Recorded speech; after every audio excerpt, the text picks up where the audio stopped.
Hello friends, എല്ലാവർക്കും നമസ്കാരം. നിങ്ങളെ എവരും കാത്തിരിക്കുന്ന അലീനയുടെ വിശേഷത്തിലേക്ക് എല്ലാ കൂട്ടുകാർക്കും സ്വാഗതം. എല്ലാവർക്കും നല്ലൊരു ദിവസം ആശംസിച്ചുകൊണ്ട് തന്നെ നമുക്ക് അലീനയുടെ സൂപ്പർ ഹിറ്റ് വിശേഷത്തിലേക്ക് കടന്നാലോ. അപ്പൊ ഇന്നത്തെ ഫുൾ വിശേഷം നമുക്ക് കിട്ടിയിട്ടില്ല കേട്ടോ. അപ്പൊ ഞാൻ ഇനി വരാനിരിക്കുന്ന, അതായത് ഇന്നത്തെയും അതുപോലെ തന്നെ ഇനി വരാനിരിക്കുന്ന കുറച്ച് വിശേഷങ്ങളും ഉൾപ്പെടുത്തിക്കൊണ്ട് ഒരു കഥയാണ് പറയാൻ പോകുന്നത്.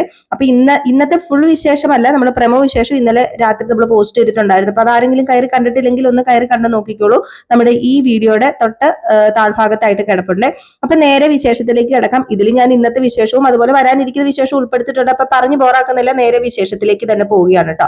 അപ്പൊ അങ്ങനെ നമ്മുടെ അലീന രോഹിത്തിനെ രക്ഷപ്പെടുത്താനുള്ള ശ്രമത്തിലാണ്. രോഹിത്ത് തെറ്റ് ചെയ്തിട്ടില്ല എന്നറിഞ്ഞു.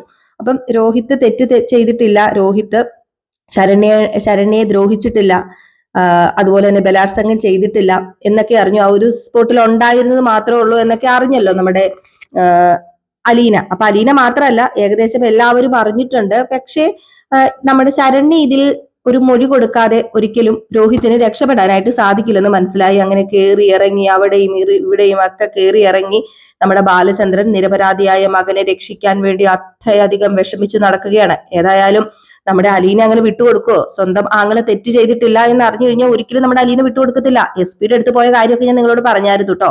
കഴിഞ്ഞ ദിവസം പറഞ്ഞിട്ടുണ്ടായിരുന്നു, കേട്ടവർക്ക് മനസ്സിലായി കാണും. എസ് പിയുടെ അടുത്ത് പോയി, DYSPയുടെ അടുത്ത് പോയി കാലും കൈയൊക്കെ പിടിച്ചു. പക്ഷെ അവർക്കൊന്നും യാതൊരു ഇതുമില്ല. അപ്പൊ അവരും പറയുന്നത് ശരണ്യയുടെ മൊഴി വേണമെന്ന് തന്നെയാണ്. അപ്പൊ രണ്ടും കൽപ്പിച്ച് നമ്മുടെ അലീന ശരണ്യയുടെ അടുത്തേക്ക് പോവാണ്. അപ്പൊ അങ്ങോട്ട് പോകുന്ന കുറച്ച് ഭാഗങ്ങളാണ് ഞാൻ പറയുന്നത്. അപ്പം നമ്മുടെ അലീനയ്ക്ക് ശരണ്യയുടെ അടുത്ത് പോകുമ്പോൾ നേരിടേണ്ടി വരുന്ന കുറെ പ്രശ്നങ്ങളുണ്ട്. അവിടെ ഒരാൾ രക്ഷകനായിട്ട്, നമ്മുടെ അലീനയ്ക്ക് രക്ഷകനായിട്ട് അവിടെ ഒരാൾ എത്തുന്നുണ്ട്.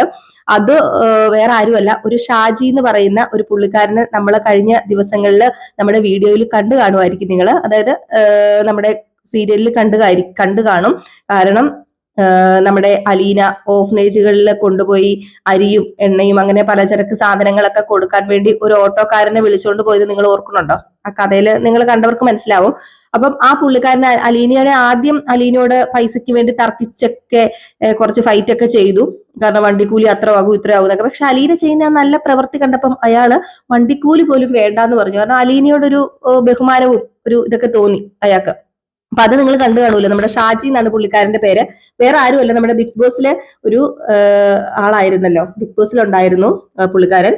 അപ്പം അയാളാണ് നമ്മുടെ അലീനയെ രക്ഷിക്കാനായിട്ട് വരുന്നത്. ശരണ്യയുടെ വീട്ടിൽ പോകുന്നത്. ശരണ്യയുടെ വീട്ടിൽ പോകുമ്പോൾ അലീനയെ കാണുമ്പോൾ തന്നെ എല്ലാവർക്കും മനസ്സിലാവുന്നുണ്ട് അലീന ഇവരുടെ വീട്ടിലെ സെർവന്റ് ആണ്.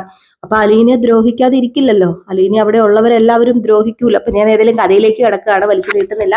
അങ്ങനെ ബാലചന്ദ്രനോട് പറഞ്ഞിട്ട് നേരെ പോവുകയാണ് നമ്മുടെ ശരണ്യനെ കാണാനായിട്ട്. പോകുന്ന വഴിയിലൂടെയൊക്കെ പോകുമ്പോൾ മനസ്സിലൊരൊറ്റ തീരുമാനമുള്ളൂ, എങ്ങനെയെങ്കിലും ശരണ്യയുടെ മൊഴി എടുക്കണം, ശരണ്യയെ കൊണ്ട് അത് പറയിപ്പിക്കണം, അതറിയണം.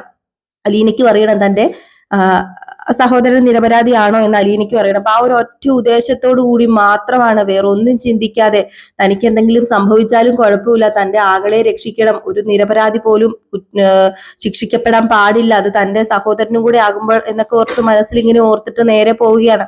അപ്പൊ അലീന അങ്ങോട്ടേക്ക് പോകുന്നത് വേറൊരു ഓട്ടോ വിളിച്ചാണ് പോകുന്നത്. അങ്ങനെ ഓട്ടോ വിളിച്ച് അങ്ങോട്ടേക്ക് ചെല്ലുന്നു. അങ്ങോട്ടേക്ക് ചെന്ന് അലീന സംസാരിക്കാനായിട്ട് തുടങ്ങുമ്പോൾ തന്നെ അവിടെ അലീനയെ കണ്ടതും അലീന ഇങ്ങനെ പറയുന്നു, എനിക്ക് ശരണ്യനെ ഒന്ന് കാണണം. അപ്പൊ അതിനിടയിൽ ശരണ്യ ഹോസ്പിറ്റലിൽ നിന്ന് ഡിസ്ചാർജ് ചെയ്ത് വീട്ടിലേക്കൊക്കെ പോയി കേസിന്റേതായ രീതിയിൽ നടന്നുകൊണ്ടിരിക്കുന്നു. ഹരിയും രോഹിത്തും കൂട്ടുകാരും പോലീസ് സ്റ്റേഷനിൽ തന്നെ കിടക്കുന്നു. ഈ ഒരു സമയത്താണ് അലീന പോകുന്നത്. അപ്പൊ അലീന ചെല്ലുന്നു. അപ്പം ഈ ഒരു സമയത്ത് അലീനയൊക്കെ ഇത് അറിയാൻ കാരണം എന്ന് പറഞ്ഞു കഴിഞ്ഞിട്ടുണ്ടെങ്കിൽ, ജയിലിലാണെങ്കിലും ഇവർക്ക് കാണാൻ പോകാനൊക്കെ പറ്റൂലോ. അപ്പൊ രോഹിത്തിനെ കാണാൻ പോകുന്ന ആ ഒരു സമയത്താണ് രോഹിത്ത് സത്യങ്ങളൊക്കെ പറയുന്നത്. ഞാൻ തെറ്റ് ചെയ്തിട്ടില്ല അച്ഛാ, ഞാൻ തെറ്റ് ചെയ്തിട്ടില്ല എന്ന് സത്യങ്ങളൊക്കെ പറയുന്നത് നമ്മുടെ രോഹിത്ത് ആ ഒരു സമയത്താണ്, ബാലചന്ദ്രൻ കാണാൻ പോകുന്ന സമയത്താണ്. അപ്പം എന്തോ അതിൽ സത്യമുണ്ട് എന്നൊക്കെ മനസ്സിലാക്കുകയാണ് നമ്മുടെ ബാലചന്ദ്രൻ. അങ്ങനെയാണ് അലീനയോട് പറയുന്നത്. അപ്പം അലീന അവിടെ ചെന്ന് കഴിയുമ്പോൾ ഉണ്ടാകാൻ പോകുന്നത് അത്രയധികം എന്താ പറയാ, ഒരിക്കലും ഒരു പെണ്ണിനും സഹിക്കാൻ പറ്റാത്ത അത്രയും ക്രൂരതയാണ് അലീനയോട് കാണിക്കുന്നത്. അങ്ങനെ അവിടെ ചെന്ന് കഴിയുമ്പോഴത്തേക്കും നമ്മുടെ അലീന കാര്യങ്ങളൊക്കെ പറയുന്നു. എനിക്ക് ശരണ്യനെ കാണണമെന്ന് പറഞ്ഞപ്പോഴത്തേക്കും അവിടെ ഉള്ള അയലോക്കംകാരൊക്കെ വരാൻ തുടങ്ങി.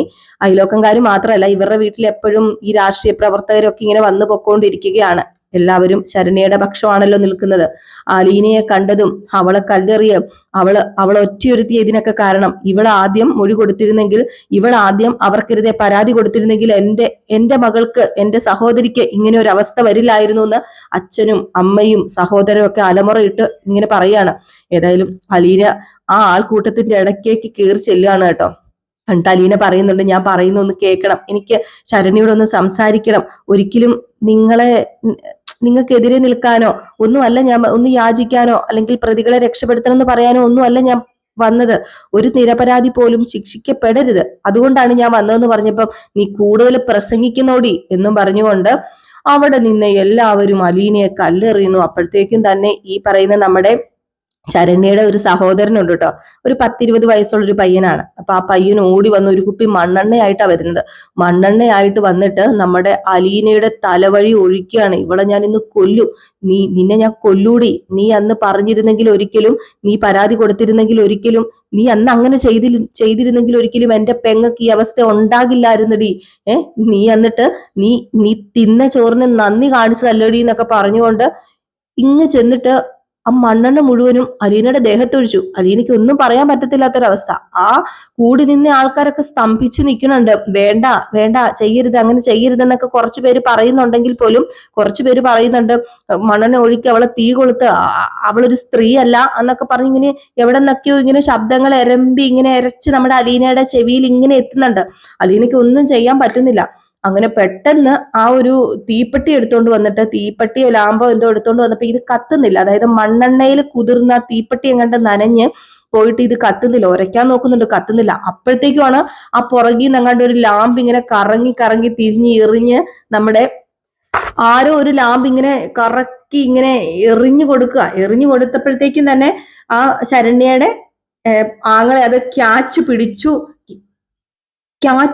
പിടിച്ചിട്ട് അതിങ്ങനെ ഒന്ന് ആക്കി ഒന്ന് പ്രസ് ചെയ്യാൻ വന്നത് പെട്ടെന്ന് ഒരാൾ വന്ന് കൈയും കൊണ്ട് ഇങ്ങനെ തട്ടുകയാണ് കേട്ടോ. തട്ടി ഒരു ഒറ്റ ഏറ് എറിയുന്നുണ്ട്. വേറെ ആരുമല്ല, ഞാൻ പറഞ്ഞില്ലായിരുന്നു, നമ്മുടെ ഷാജിയാണ് കേട്ടോ. ആ ഒരു ഓട്ടോക്കാരൻ ഷാജിയാണ്. അപ്പൊ പുള്ളിക്കാരൻ വന്നിട്ട് ചോദിക്കുകയാണ്, നിങ്ങൾക്കൊക്കെ നാണമില്ല ഇങ്ങനെ നോക്കി നിൽക്കാനായിട്ട്?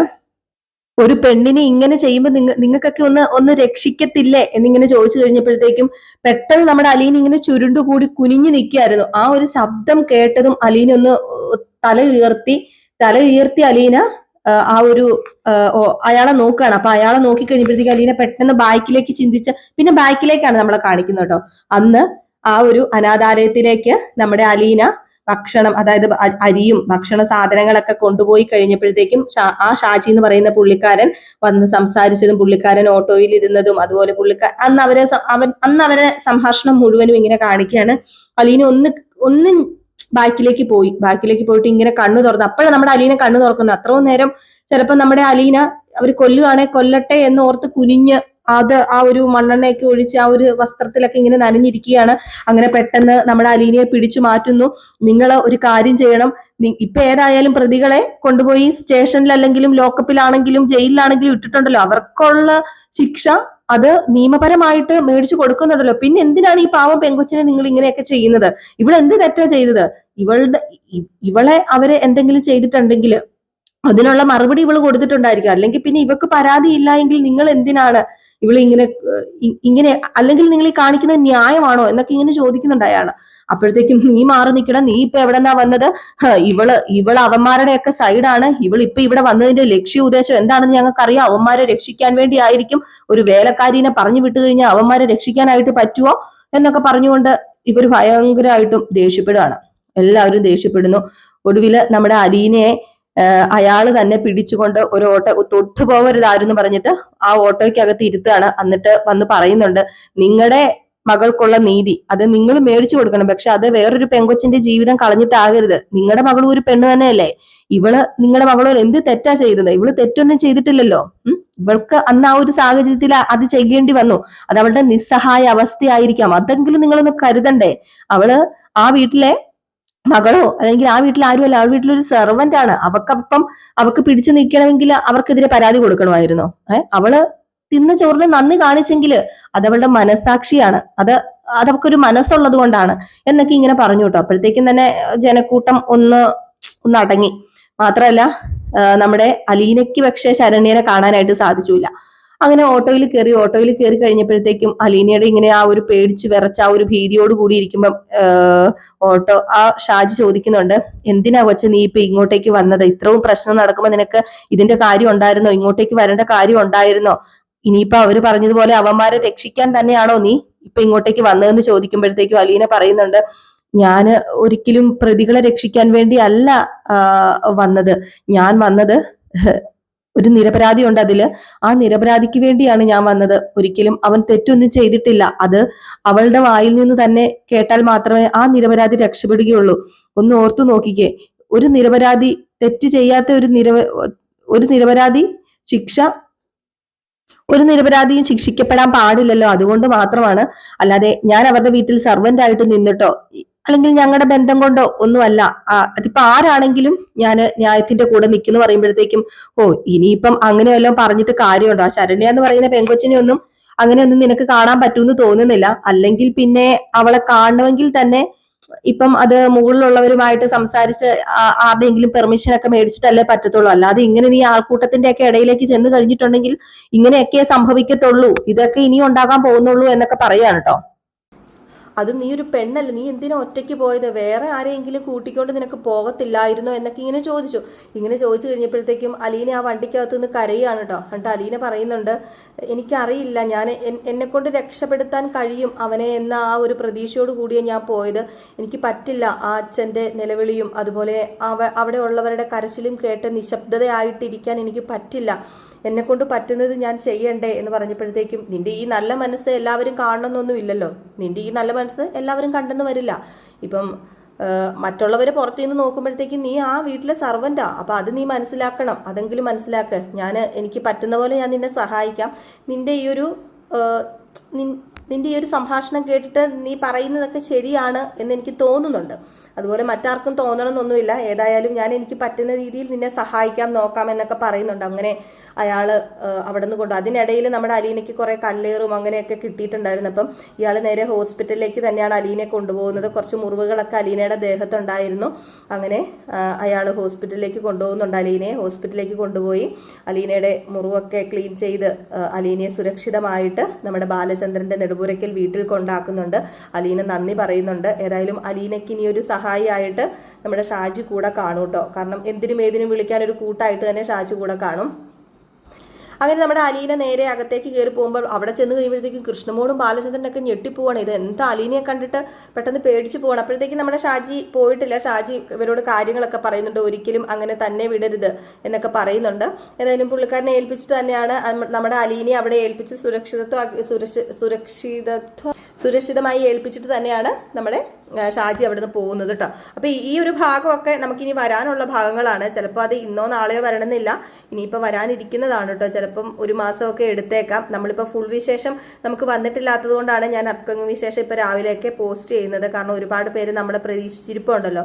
അപ്പോൾ അപ്കമിങ് വിശേഷമെങ്കിലും കേട്ടോട്ടെ എന്ന് ഓർത്താണ് കേട്ടോ ഞാൻ അപ്കമിങ് വിശേഷങ്ങളുമായിട്ട് വന്നത്. പിന്നെ ഇന്ന് നടക്കാൻ പോകുന്ന സംഭവങ്ങളെല്ലാം ഞാൻ ഇന്നലത്തെ കഥയിൽ, അതായത് ഇന്നലെ പ്രമോ വിശേഷം വൈകിട്ടിട്ടുണ്ടായിരുന്നു. അതിൽ ഏകദേശം കാര്യങ്ങളൊക്കെ പറഞ്ഞിട്ടുണ്ടായിരുന്നു.